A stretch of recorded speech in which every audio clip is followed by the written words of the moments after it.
সকালবেলা ঘুমের থেকে উঠে যখন চারিদিকে বৃষ্টি দেখলাম তখনই মনটার মধ্যে বললো যে ইস মচমচা গরম গরম চাপটি যদি খেতে পারতাম তাহলে কি না মজা হতো। তা রাতের বেলা তো এই মনটা আর চায় নাই, সেজন্য তো আমি চাল ডাল ভিজাতে পারি নাই। তো আটা দিয়ে যদি এরকম মচমচা চাপটি বানানো যায় তাহলে কি জন্য চাল ডাল বাটাবাটি করে ঝামেলা করবো? আপনারাই বলেন, আপনাদের কাছে বিচার দিলাম, আর কারো কাছে তো বিচার দেওয়ার নাই, আপনাদের কাছে বিচার দিলাম। আচ্ছা যাই হোক, আমি এখানে 3 কাপ আটা নিয়ে নিছি, আটা নিছি, ময়দা কিন্তু নেই। 3 কাপ আটারে সামান্য লবণ দিয়ে সুন্দর করে মাখাজাকো করে এখন 1 মগ পানি একবার ঘপ করে ঢেলে দিয়েছি।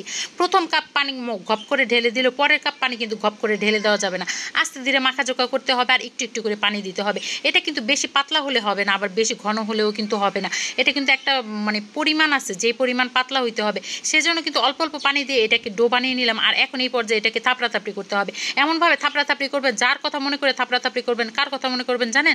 যারা আপনি সামনাসামনি তো এরকম থাপড়াইতে পারেন না, কিন্তু মনে মনে মন চায় যে তার থাপড়াথাপড়ি করেন, তার কথা মনে করে এই ডোটারে থাপড়াথাপড়ি করতে করতে একটা কনসিস্টেন্সি নিয়ে আসতে হবে যে এটা বেশি ঘনও না পাতলা না। এই পর্যায়ে আমি একটু দিয়ে দিলাম ধনিয়া পাতা।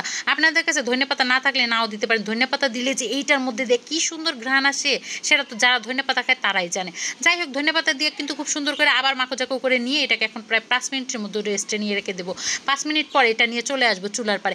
এখন একটা তাওয়া দিয়ে দিলাম। এই তাওয়াটা কিন্তু কালা কুচকুচা চারিদিকে, আর মাঝখানে কিন্তু সাদা ফকফকা। এটা আবার কিভাবে সম্ভব? আচ্ছা, যেভাবে সম্ভব, তাওয়াটাকে খুব সুন্দর করে গরম করতে হবে যাতে পানি দিলে এটা বলাকার তৈরি হয়ে যায়। এরকম পর্যায়ে গরম করার পর চুলাটাকে একেবারে লো করে দিবেন।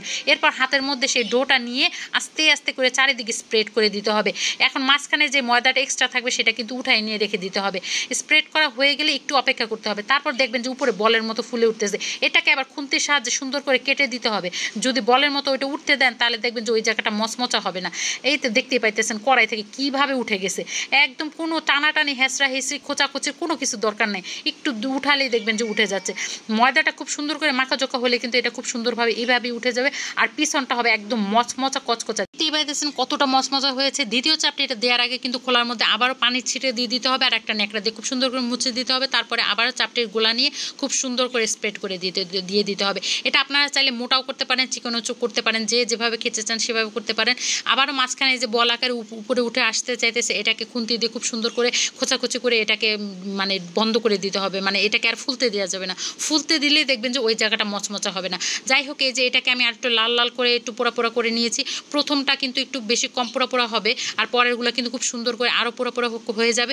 এভাবে করে কিন্তু আমি সবগুলো চাপটি একে একে খুব সুন্দর করে বানিয়ে নিয়েছি, আর সবগুলো কিন্তু একদম মচমচা হয়েছে, খেতে দেখতেও কিন্তু ভীষণ সুন্দর হয়েছে। এই যে এটা হচ্ছে আমার একদম সর্বশেষ চাপটি, এটাকে আমি আরও বেশি মচমচা করে নিয়েছি কারণ এটাকে আমি খাবো। ঠিক আছে, এই যে শব্দটা শুনে নেন কতটা মচমচা হয়েছে, আপনার শব্দ শুনলেই বুঝতে পারবেন। আর এখন আমি সকালবেলা এই চাপটি এটাকে খাবো হচ্ছে গিয়ে কবুতরের মাংসের ঝোল দিয়ে, মানে আমার বাসায় কবুতরের মাংসের ঝোল ছিল সেটা দিয়ে আমি খাবো। আর এটা খাইতে যে পরিমাণ স্বাদ হয়েছে, মানে সব ধরনের চাল ডালের যে চাপটি আছে সেটাকেও ফেল করে দিবে। মাত্র 5 মিনিটের মধ্যে কিন্তু এই চাপটি তৈরি হয়ে যাবে, আর খাইতে কিন্তু সেই মজা হবে। তো আজকের রেসিপি আপনাদের কাছে ভালো লাগলে অবশ্যই একটা শেয়ার করে দেবেন। আপনাদের শেয়ার আমার কিন্তু অনেক উপকারে আসে। তো সবাই ভালো থাকবেন। আসসালামু আলাইকুম।